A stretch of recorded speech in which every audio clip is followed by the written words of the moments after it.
The wake-up call for me was I had a general practitioner doctor that I went to every year for preventative, a yearly physical basically. And every year it was great, knock on wood, good blood, good everything. And then one year,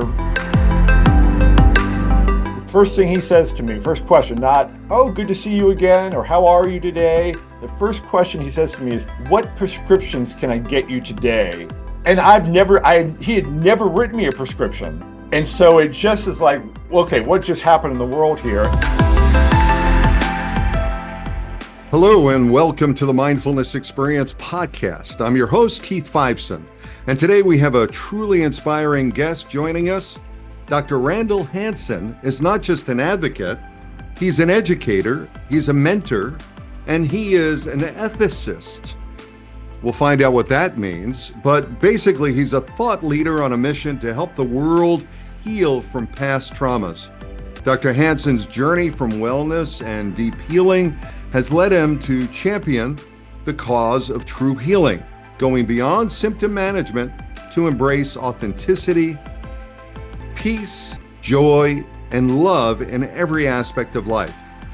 He's an author with a groundbreaking work called Triumph Over Trauma. Psychedelic medicines are helping people to heal their trauma, change their lives, and grow their spirituality. And the book Heal, which is about holistic practices to help clear your trauma, heal yourself, and live your best life now. And it's an honor to have him with us today.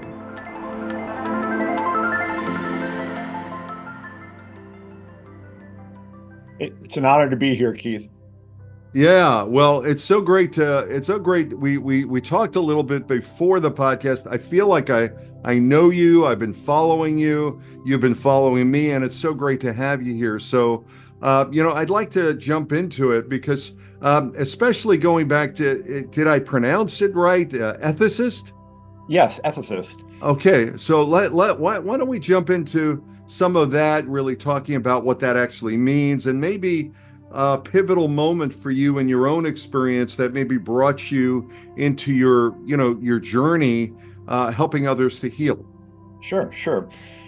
I actually, in my PhD, my dissertation was on ethics, and I think especially in all business areas, but I sort of resurrected it for the psychedelic field because I feel that there is so much potential, especially while we're in this transition phase between illegal and now moving forward to hopefully seeing some psychedelic assisted therapy being approved later this year. There's just a big need for ethics in everything we do because these medicines have powerful impacts, and we need to have guidelines for that. Yeah, I mean, ethics in everything. Wouldn't the world be a different place if everyone practiced ethics? Exactly. Yeah. So that's great. Thanks for clarifying that. And what about your journey? I mean, what really sort of propelled you to not only work with others, but to really look at this particular area of healing? Well, I've been in the wellness space for, more than 2 decades, and was promoting that aspect of, better eating, exercise, that kind of thing. And then I sort of fell into a healing journey of my own, and I traveled. I was living in Florida at the time, and I bought raw land in Washington State, so completely the other side of the country. I didn't know it at the time, but so several of my friends thought I was having a little mental breakdown. And I bought this land, and it was in terrible need of health. It was overgrown. It was a fire hazard, wildfire hazard, and I went into it thinking I was going to heal that forest, and I did. I spent 7 years almost alone doing that, but in the end, I realized the forest healed me, and that was one of the biggest aha moments for me, that nature is such a powerful force for healing if we allow it to to happen.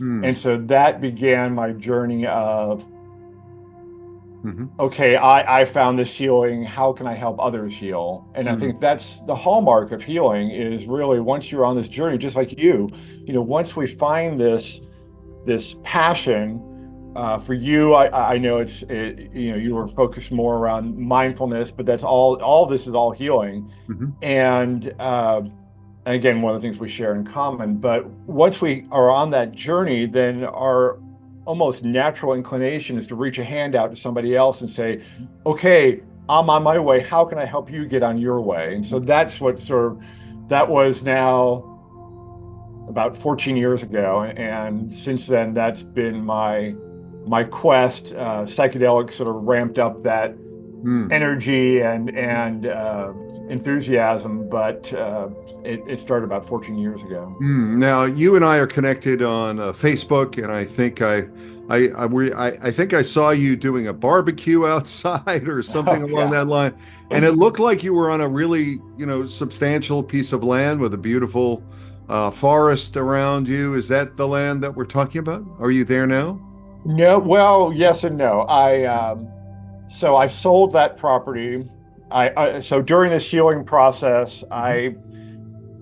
it's funny how we go through life and we think we know things. Mhm. And I thought I had been in love, you know, several Mhm. times in my life before. I'd been married before.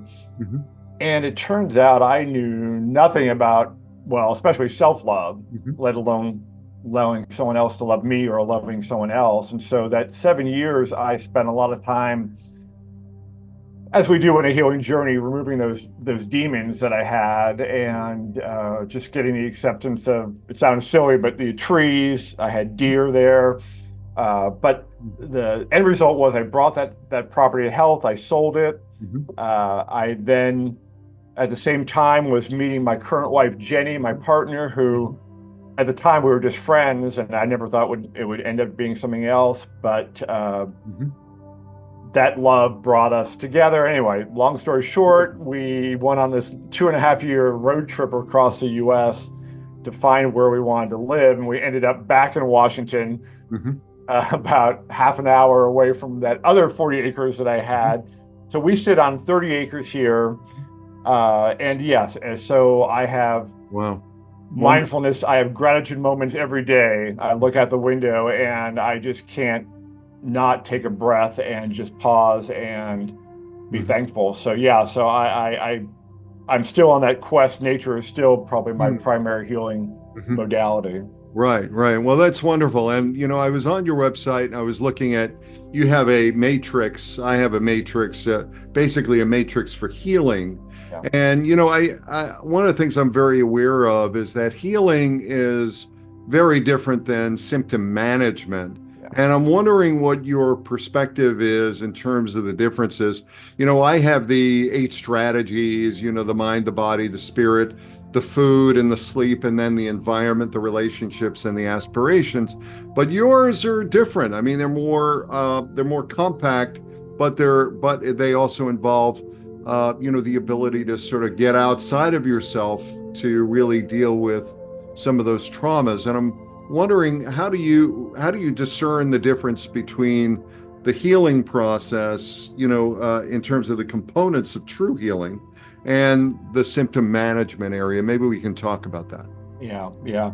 I'd love to talk about that because I think that's one of the biggest hurdles we have right now. All of us, you, me, and the others that are trying to help people heal, is we've just gone down this road where, and I can't really pinpoint it exactly, but we've come down this road in our culture where we think all we need is a pill and that'll solve our problems. Mm-hmm. So we have a pill for losing weight, we have a pill for anxiety, we have a pill for depression, we have a pill for PTS, we have a pill for epilepsy, we have a pill for Mm-hmm.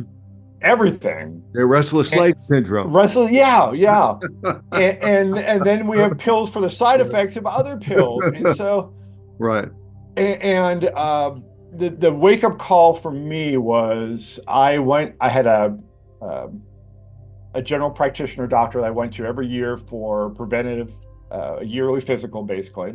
Mm-hmm. And every year it was great, and knock on wood, good blood, good everything. And then one year the first thing he says to me, first question, not, oh, good to see you again, or how are you today? The first question he says to me is, what prescriptions can I get you today? And he had never written me a prescription. And so it just is like, okay, what just happened in the world here? And I think that, and sadly, a lot of that is marketing. All these, the big pharma with their bright young men and women out there selling doctors on these drugs. And so I think it's just, and then of course, all the advertising, we're one of only 2 countries that allow massive big pharma advertising. So I think we've just been programmed as a people to think there must be a pill, there must be a solution for this. And the other side of the coin, I think, is that, healing takes work.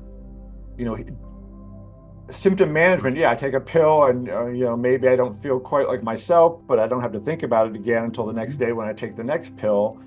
Where with healing, we have to face some of our things in our past that either we did that we're guilty or ashamed of, or things that were done to us that we just don't want to face, don't want to remember. But that's what healing is all about. It's integrating our whole selves. I mean, so I lived for so many years with about 4 or 5 different masks. And so, in one, I was the good professor, and another one I was a good husband, another one I was the happy colleague or whatever. And it got so exhausting wearing these different masks, and I sort of lost who I was inside me. And so that's what I mean by integrating. We need to bring our whole selves together, and that's what I think leads us to this best, what I call, this idea of this best life. It's I try to do it with trauma, and I think trauma is maybe too strong a word for a lot of people. They're they go, oh no, I don't have any trauma, I'm not traumatized. And so I'm trying that best life thing to try to say, well, maybe you don't remember the trauma, or maybe you don't feel you had trauma, but is there something that's stopping you from whatever that is, love or a better career or something, and that's probably is trauma, but you just aren't aware of it. So that's the 2 sides of that coin, I think, is it's an interesting road, isn't it? I mean, because and I like the area of emotional literacy, emotional intelligence. Because as kids, we really don't have the words to really talk about our feelings, right? So to be able to go back, to be able to go ahead and take that hero's journey, to be able to go into the underworld and to really face your demons and to face that side of you that's not authentic. I'm wondering, a lot of your work really focuses on living authentically, right? And I'm wondering, how do people begin to peel away those layers and really start to embrace their true selves? I'm wondering your perspective. I try to do it around, looking at a life map and looking at, the timeline and the ups and downs like a heartbeat.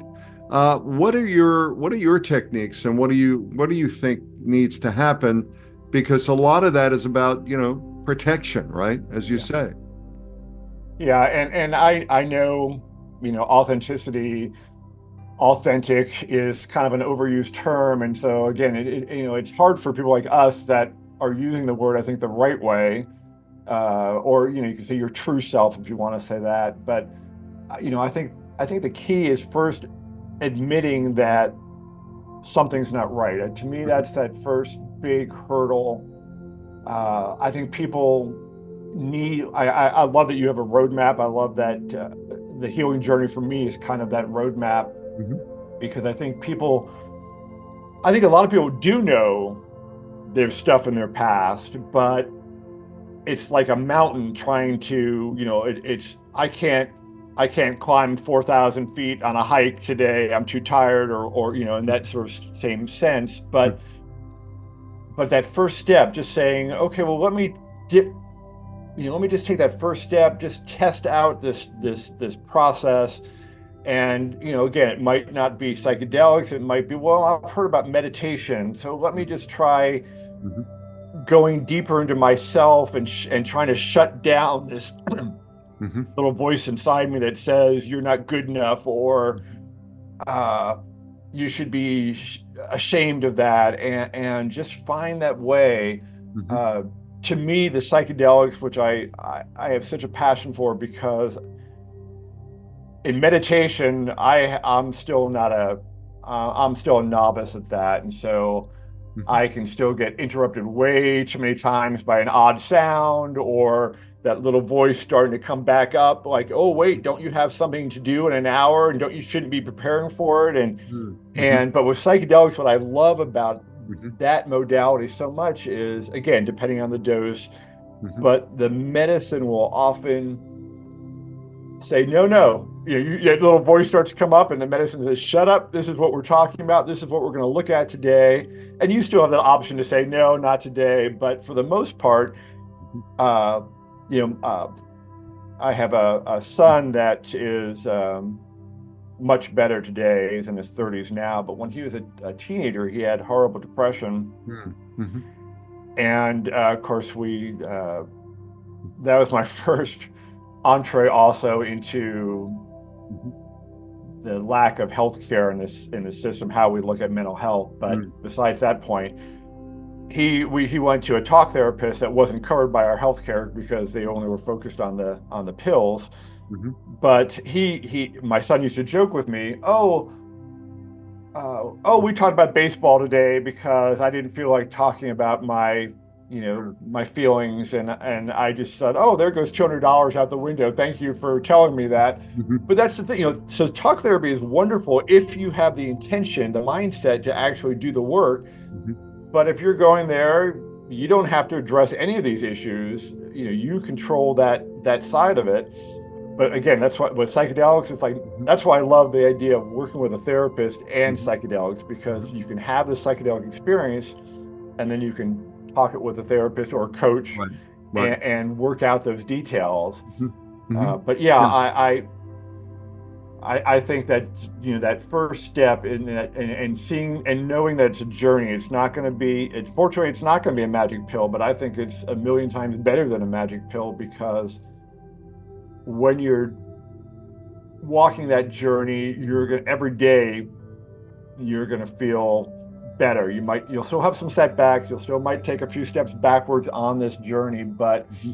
you're making that progress, and Hmm. you can see that as you go through it. Whereas with a Right. pill, you're again back to that symptom management. You're just Hmm. um, Hmm. you're not getting there. And I think that authentic self is what we're all searching for.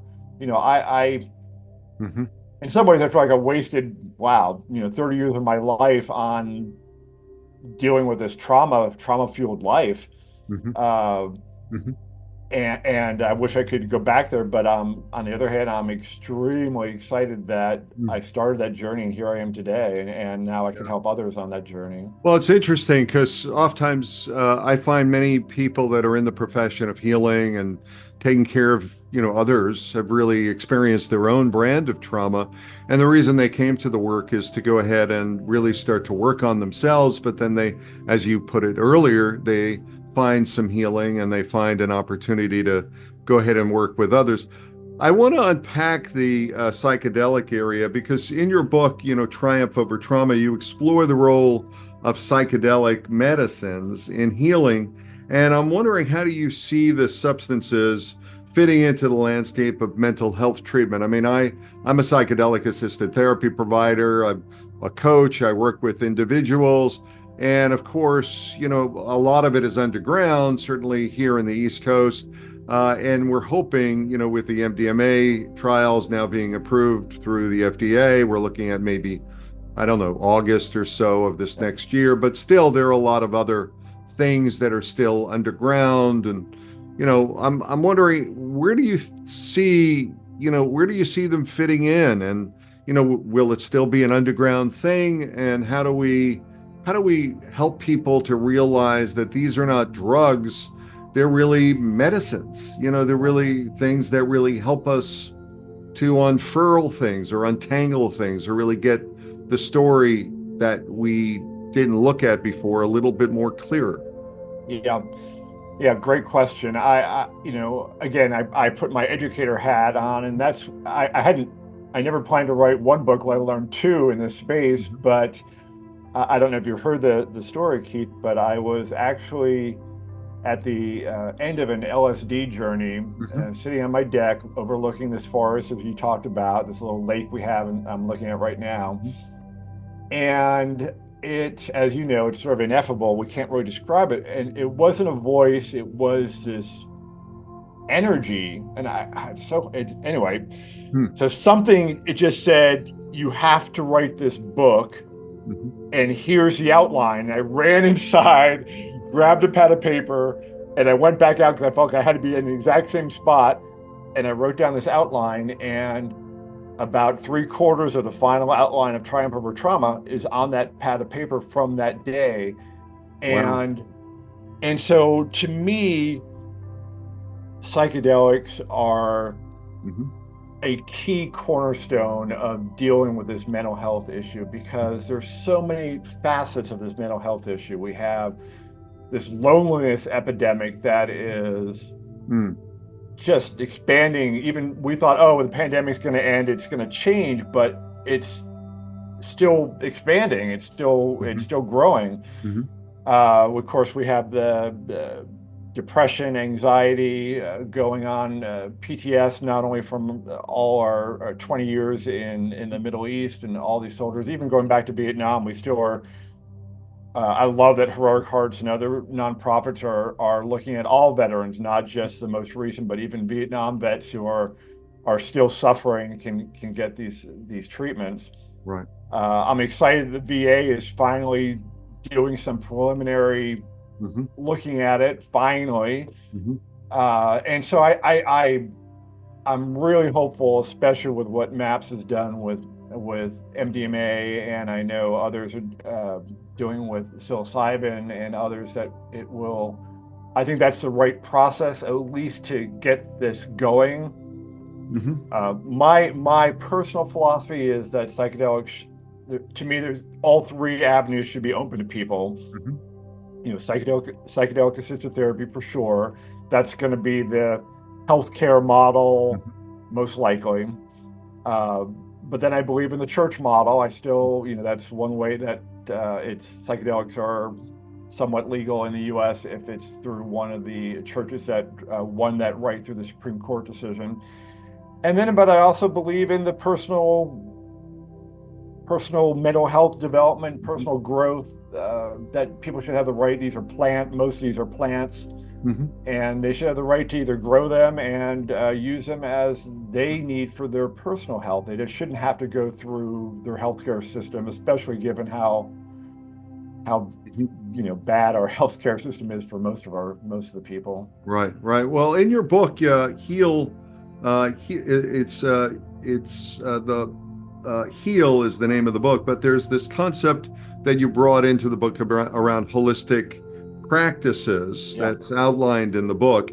And I'm wondering, certainly I talk about, mindfulness and the ability for mindfulness-based interventions to get the recognition and choice in terms of looking at things that might be very embedded in terms of trauma or, reaction response. And you don't necessarily do this thing that you wanted to do, but you do the thing that you are programmed to do. I'm wondering if you can maybe outline some of the practices and how they really contribute to, holistic healing and Sure. give you, Yeah, well, let me just say that with Triumph Over Trauma, the big one of the big motivators for me was just diving into the work of Dr. Gabor Mate and looking at how trauma fuels, as you just said, so many wrong patterns, wrong decisions, and leads to so many chronic things. Even some things like OCD and eating disorders Mhm. come from that trauma. As I was finishing, or as you know, there are 23 stories in Triumph Over Trauma, and as I was talking to all those people, and then many others that aren't in the book, I realized that besides the psychedelics, they were often using mindfulness Mhm. or meditation. One of the, to me, one of the beautiful things about psychedelics is this growth in spirituality. All of a Mhm. sudden, even people that have never believed in God have this psychedelic experience and they say, well, I'm not ready to call it God, but there is something greater here. And I just love that. So as I was finishing Triumph Over Trauma, I turned to Jenny and I said, I hate to tell you this, but I think there's another book here because there are other healing modalities. And with psychedelics, as you know, Keith, like with ayahuasca especially, but I think in all psychedelics, they talk about the dieta. And so I started looking into that, and we just saw recently in the news that now in a meta study that more than 1 billion people across the world are obese. And that leads to insulin resistance, it leads to type 2 diabetes, dementia, all these things. And so that led to this other component so psychedelics are one healing modality. Certainly meditation, we talked about that. Mindfulness, definitely. Breath work. I'm amazed at how much breath work, controlling your breath, doing things like the Wim Hof method and others that can take you almost to the same point. Well, some people say I haven't gotten there, but some people say to the same place that you can with psychedelics. Holotropic breath work. Changing your consciousness. But I think nutrition has to play a role in healing because, again, this idea of if you want to live your best life, you have to be looking at what you're putting into your body that's controlling your body and your mind. It's, the food we eat, the drinks we drink affect both body and mind. And we have a serious epidemic there. Besides, we talk about loneliness and mental health, but we have a physical health epidemic going on. And the works of like Dr. Robert Lustig and others that have looked at the gut microbiome. And so in my mind, those two, if people could just focus on clearing their trauma and eating better, I think those two things would solve 90% probably of our mental and physical health issues going on right now. We used to think so much of it was genetic based, and now we're seeing, yes, genetics still play a role, but it's much smaller than we thought it was in the past. But and of course I mentioned nature. I've always been curious about nature. The Japanese have a term called forest bathing. And that's simply just being out in nature, just sitting there. You don't have to be hiking, although a lot of times people hike with that, but just sitting there and listening. So you're using all your senses. What are you smelling? Right. What are you seeing? What are you hearing? And it's just a chance to, again, to calm that mind, like mindfulness, just a chance to calm that mind and let things flow and what's going to come to the surface. And I need to work on this topic. And so so nature, psychedelics, spirituality, meditation, mindfulness, all in sort of lumped in one category. Movement, exercise, somatics, we know, The Body Keeps Score is another great book. We know that we keep trauma inside us. And so it's both from a health standpoint, exercise and movement is good, but also for release, it's a great tool. And then breath work we mentioned. So I think those are the 6 categories that I put in heal. Great. And I like the whole idea of working on your microbiomes and then going out in nature and being bathed by that. But most people don't really consider, what they put in their body, their eyes, their ears, their nose, their mouth. And I'm wondering, because we're born into a trauma-ridden society. No one asked us to, and then we're asked to accept the trauma and or adapt to the trauma. And never mind that, but people aren't eating right. They're not. They see things on TV. They have things in their eyes, their ears, news stories all the time that are trauma-ridden. And then we're asked to go ahead and relax. Relax. What's wrong with you? Exactly. Relax. You need a pill. Maybe you need a pill. What's going on? So I think your approach is really fantastic. What advice do you give to someone who's struggling to recognize and acknowledge that kind of trauma that they carry with them? What do you say, and how do you unpack that? if they're not even aware, they know that there's,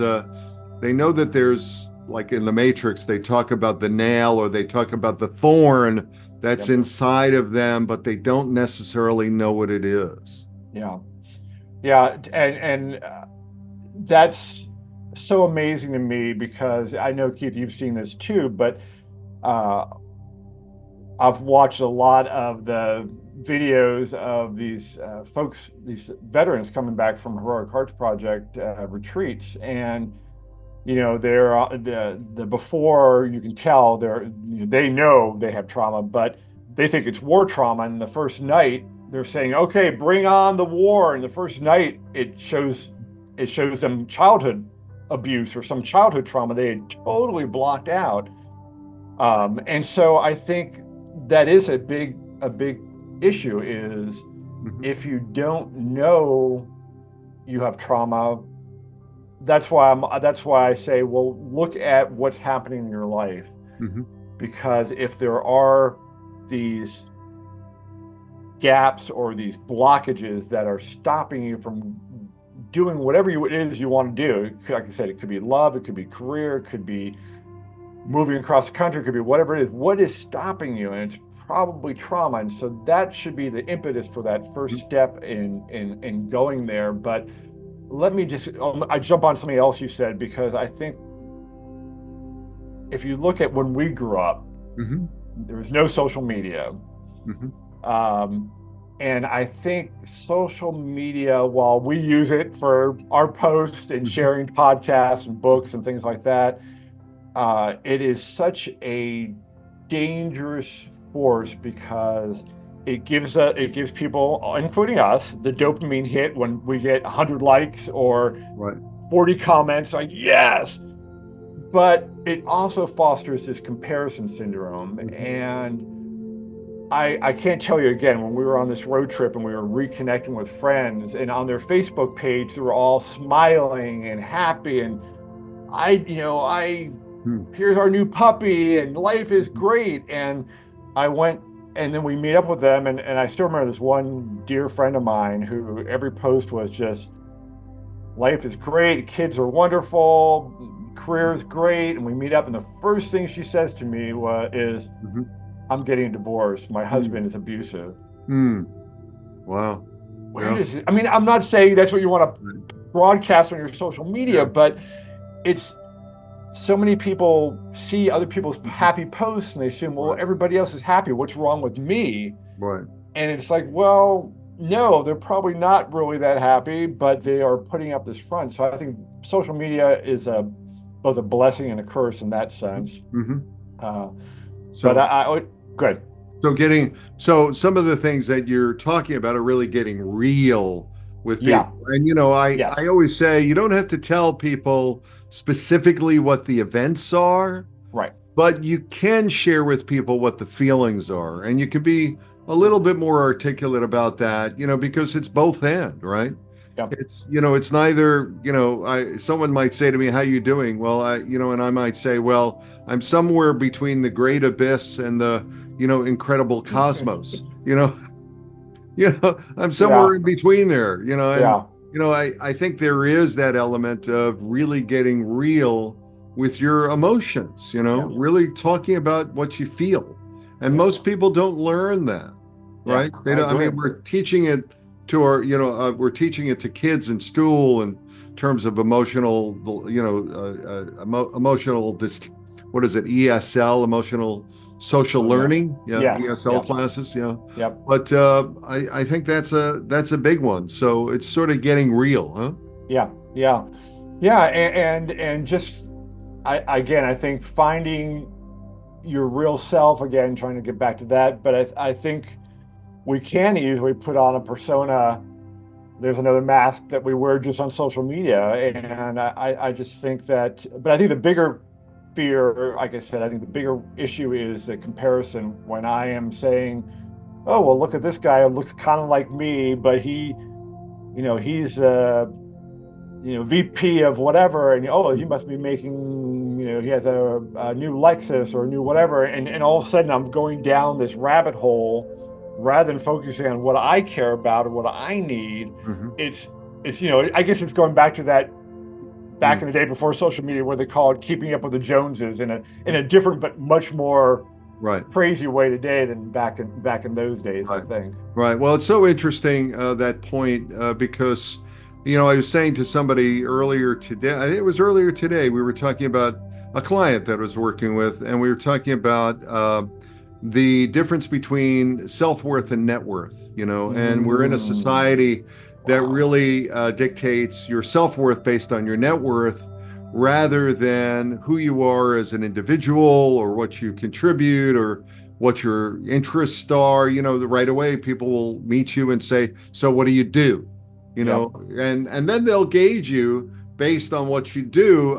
We're talking about as you get older, if you the sort of the death buzz is if you're at a party and everyone's moving around and somebody asks you what you do and you say you're retired.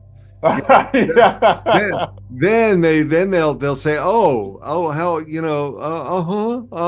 okay, well, I'll see you later, Yeah.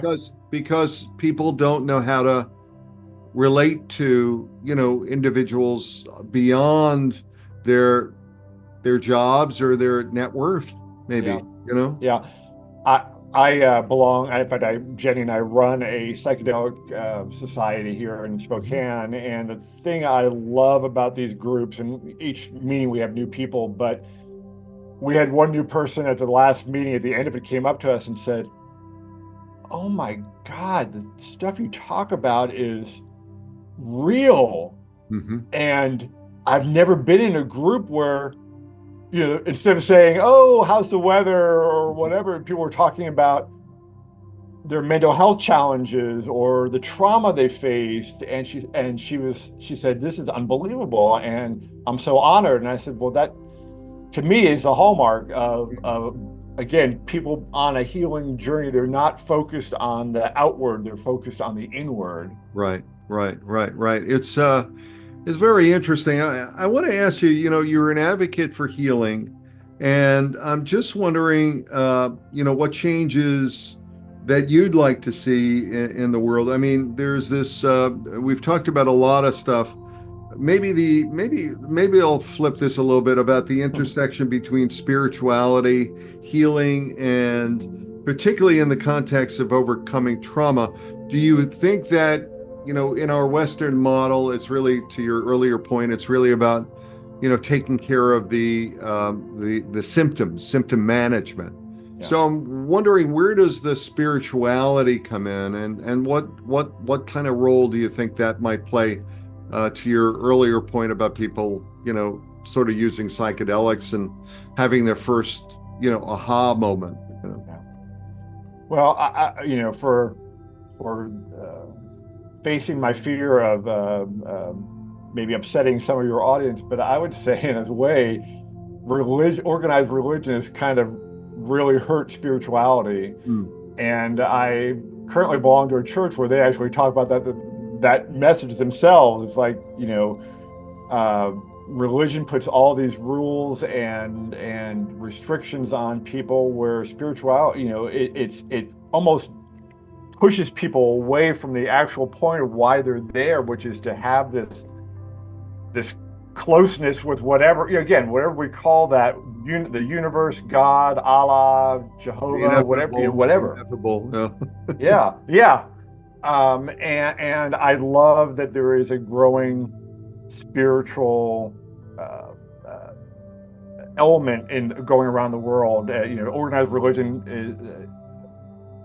attendance is going down, but these people that call themselves spiritual is going up. So that, I think, to me, is a sign that we are seeing some healing. For me, I do identify as a Christian, and I would say one of my traumas involved Mm-hmm. an Episcopal priest, and so I definitely lost my faith for a while, Mm-hmm. questioning a God that will allow someone who's supposed to be God's chosen to do something like that. But it's also a realization that we're all, as you said, we're all flawed. We're all born into a broken system, broken world. Parents that never had parents, no parents have ever had parent classes. So, every parent's kind of either doing what their parents did or trying to avoid what their parents did. And so it becomes a cyclical thing. But I think for me, uh, I'll just give you one example. So I slowly regained my faith in nature. Mm-hmm. I called it, still wasn't ready to call it God, but I was calling it the universe then, and realizing the glory. I would be working in the forest and there'd be 3 or 4 deer 10 feet away from me, just lying there watching. They were digesting, but they weren't afraid. This is, toward the end of the 7 years, so they'd seen me a lot, but Mm-hmm. it was still amazing to me that was a spiritual moment for me.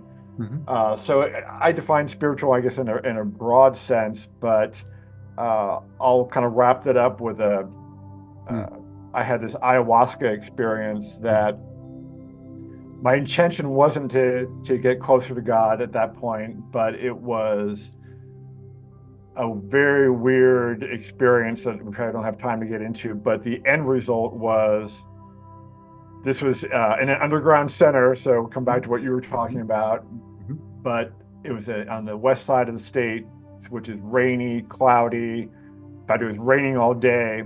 And I walked out of the yurt in the middle of the ceremony, and I still choke up about it today. I looked up in the sky, and it was like the veil between heaven and earth had been pulled back. And I saw, and I've camped in the desert. I've in Montana, here in Washington, and a lot of big sky, but I have never seen the sky lit up like that. And I just sort of fell on my knees and did a little prayer of thanksgiving for that. So I think spirituality, I think as you heal, I don't know what I don't know what the mechanism is there, but I think that spirituality, growth in spirituality, has to be part of that healing journey in some way. Again, because it's this belief that we're not alone, that we are brothers, as you did mention, as you introduce us today. We're brethren, and we're brother and sisters, and connected through some spiritual connection, whatever that is. Mm-hmm. It's so interesting, when I'm listening to you, because it's moving, it's touching, it's inspiring to think about, your journey and to come out and to see the sky. And, I talk about spirituality a lot because, I really believe that, we've lost the context of the word breath, which is in Latin spirit, S-P-I-R, for spirit, or for inspire, or for respire, or for aspire, or for expire, when we lose our breath. So, and that's only the beginning of it. There is this thing about what does give us life, what gives us breath, what raises us, what puts us down, what makes us shrink, what makes us fall, versus what, helps us to alter our ego, put our ego on the altar and ascend, to rise up. And that's where I think the medicines, they really do come in, because they shut off that judge. They shut down the judge, and they allow that sense of, the neuroplasticity in the brain, the interconnection, seeing things that, you didn't see before. Yep. The air has texture to it, the leaves are alive, everything is alive. So, it's wonderful to hear, your experience, your experience of hope and of joy. Yeah. That's wonderful. So, let me ask you, I'm wondering about, technology and access to healing resources and things along that line, to support people on their healing journeys. I'd like to just use the few minutes that we have kind of left here to kind of let you kind of riff a little bit, if you feel that there's some things that maybe you want to talk about. I know you got your book up, You've got a website with a lot of resources to them. And I'm just wondering what the role of technology would be if people are home alone and, looking at ways of, they're listening to the podcast and they're looking at ways of, transcending their box, if you will, the space that they're in, that they find themselves in. That's a great question. And I also want to come back to something you said earlier, which I think is extremely important. In the Western world, we are an individualist society. I still love, because I'm a baby boomer, so the 80s, the me generation. And if we look at outside our box to other parts of the world, or go back in time to the indigenous folks, it was all about community. And so they had support. They had support built in all along. You couldn't stay alone in your little room. And that movie, The Blue Zones, really talks about the secret to aging is community. Right? Yeah. And I think the secret of healing is community. You can, I was brought up in my family's background Scandinavian, so is Jenny's, and we were both kind of laughing, and we were both sort of pull yourself up by the bootstrap kind of, that was the parental guidelines. Right. You're suffering, pull yourself up, you can do better. And I think, that's that's one of the things we need to get over ourselves here, is that we should be seeking out community. We should be finding our tribe, as I and others call it. And so one of the resources I do have, and I do thank you for that, I do have a lot of resources that are free. People don't need to buy the books, although the one nice thing about Triumph Over Trauma is all the proceeds for that are being donated to nonprofits like Heroic Hearts Project. But one of the articles I talk about is, how do you find community? Because again, we're in such a fractured world, especially post-pandemic.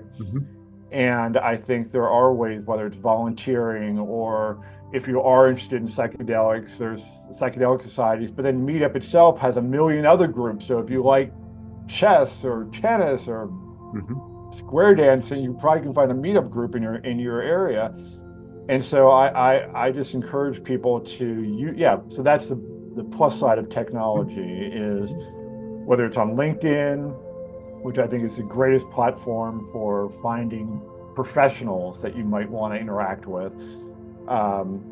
But using things like Meetup or volunteer.org, I think it is, or other websites that can help you find that community, because I think it's truly essential that you have support, that when you do have a slide back, whether it's for whatever reason, that you have someone you can contact and say, hey, I need a little help, and they can be there. So, and that can be through a Zoom like we're doing. So, I mean, I love that too. That's another piece of the technology.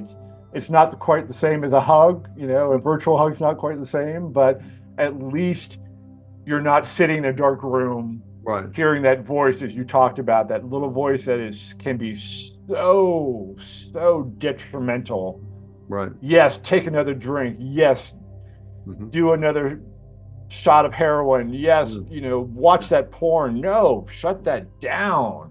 Right. And so, I think there are some benefits to technology if you can limit the downsides of that. The TikToks or the Instagrams where all you're doing is comparing yourself. And now that we have AI, is that person you're even watching on the red carpet really on the red carpet? Exactly. Yeah. And people can be fall in love with their devices and not necessarily with other human beings, which is, I think your point. And I really like the fact that you've got so many resources. If people want to get a hold of you and they want to kind of throw things around, do you offer that for folks that want to be in consult with you? Yeah, I don't officially do coaching, but I am always open to directing people to other resources. That's kind of my focus right now. I'm toying with a third book on healing, which Jenny is giving me the evil eye for, but I just want to, so I'm always available to at least give resources and recommendations, introductions to other people, other coaches that are doing the work. I'm Right. not a psychedelic facilitator, but I know people like you and others that are doing wonderful work, and I'm more than happy to give a trusted recommendation rather than someone, as you said, going to the underground Hmm. where you don't know who that facilitator is, what their Right. experience is, and Right. even what medicine it is. So, Yeah, there are a lot of neo shamans around, so you really want to make sure you get somebody who is tied into source, as they say, yes. tied into spirit, and really understands the medicines. What's your website? How do people get a hold of you? The main website is randallshansen.com. That will include links to both my book websites, and then that has all the articles listed there. They can just go to the articles by category, breathwork, or nature and psychedelics, and find the articles there. Probably are at least 50 articles on healing just on that site. Yeah, it's a great resource. And I want to thank you for taking the time. I know you've got a busy schedule and so on, but thank you for taking the time to be on the show and, drop your wisdom. And I'd love to have you back, especially as you start to consider your third book, which is, I would say go for it. If it's in you, you want to make sure that you get it out. Yeah, yeah. Well, I'm just so grateful. You and your podcast have been on my radar for, well, quite a long time, and so it's definitely an honor to be here. And rather than just hearing you talk, listening and talking with you, which is wonderful. So thank you. Yeah, it's fantastic. Thank you.